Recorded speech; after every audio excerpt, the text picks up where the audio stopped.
If you're worried about being too small to defend yourself, then this video's for you.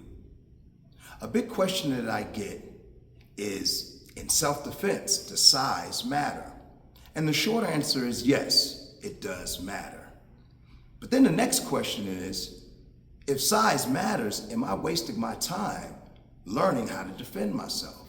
And the answer to that question is absolutely not, because size isn't the only thing that matters.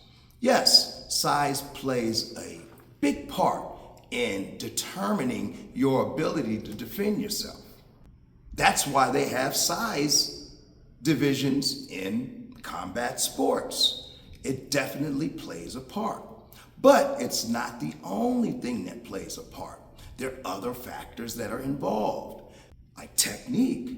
So if you have somebody who is bigger, but their technique is terrible, they don't have experience, then somebody who's smaller can overcome the size disadvantage with a technical advantage. If you have somebody that's in good shape and the person that has the size advantage isn't in good shape, the person that's in good shape can use that advantage to overcome the bigger person that is in bad shape.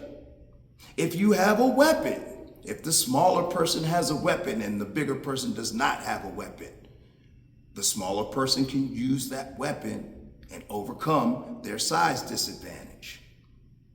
So there are a lot of factors that come into consideration when we're talking about defending ourselves. But we also have to keep in mind that when we're talking about self-defense, we're not talking about a throwdown in a boxing ring or a championship fight in a cage. We're talking about defending yourself and keeping yourself safe from harm. So the bar when we're talking about self-defense is a lot lower. The goal when we're talking about self-defense is not to have the referee raise your hand or the judges elect you to be the winner. No, the goal is to walk away safe. The goal is to walk away with your life. The goal is to walk away with your health. So with the bar being so low, you can absolutely defend yourself against somebody who is significantly bigger with technique. So yes, it is worthwhile to learn how to defend yourself, even if you're smaller. I would say especially if you're smaller. Remember, you're not trying to knock the person out. You're not trying to overpower them. You're simply trying to keep yourself safe and get away. And with that being the bar, it is very, very possible, and I would say likely, that with training, you can accomplish that goal should you need to. A good example that I like to bring up so people can understand how difficult it is to overpower somebody.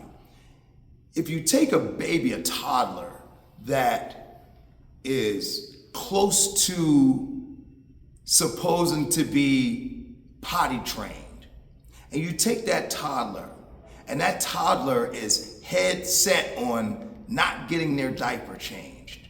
All of my parents can probably attest to this, but it is almost impossible to make that toddler submit to your will.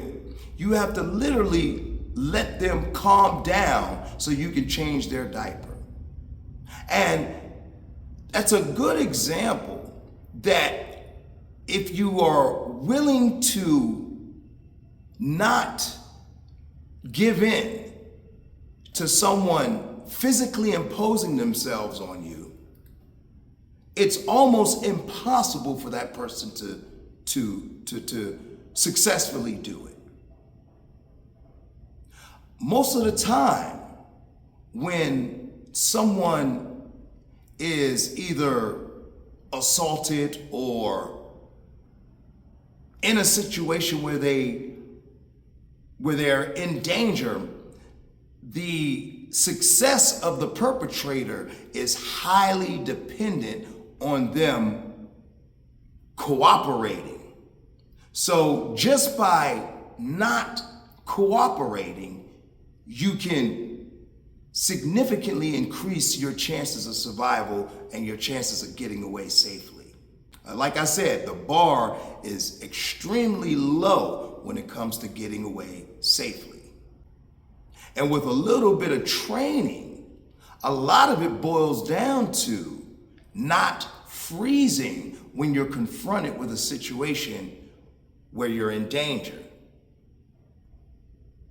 And I believe that above and beyond any technique that you might learn, above and beyond how proficient you might get at the technique, I believe that the biggest benefit that you get from training regularly is you train your muscle memory to act as opposed to freeze.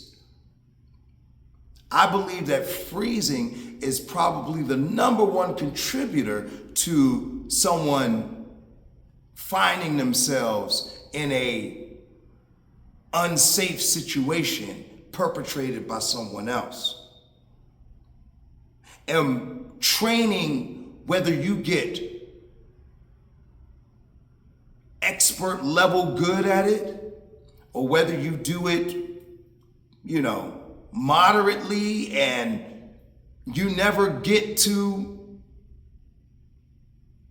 you don't even have to get really good at it. The biggest benefit that you get is your ability to act without having to think about it. So to recap, yes, size does matter. And yes, strength does matter. But the bar, when it comes to self-defense, when it comes to getting away safe, is not trying to overpower or beat the perpetrator in a fist fight. The bar is simply getting away safely, and with training, you can absolutely do that. And yes, it is totally worthwhile for you to train and learn how to defend yourself. All right, guys, gotta run. Coach Sully, Reps and Sweat Martial Arts and Fitness. This was Mat Chat.